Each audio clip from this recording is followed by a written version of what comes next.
Bangladesh Myanmar friendship jetty. এই jetty দিয়েই আগে ভিসা পাসপোর্ট নিয়ে মায়ানমারে যাওয়া হতো। ওই যে মায়ানমার একদম কাছে দেখা যাচ্ছে মায়ানমার নাফ নদী। এটা হচ্ছে নাফ নদীর বাংলাদেশ পারে একটা ট্রলার আসতেছে। ওই যে প্রচন্ড রোদ।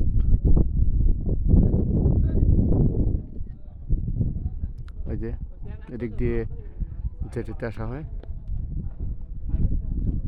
টেকনাফ।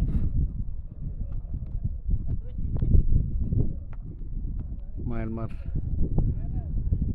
ট্রানজিট জেটি ক্যান্টিন এটা।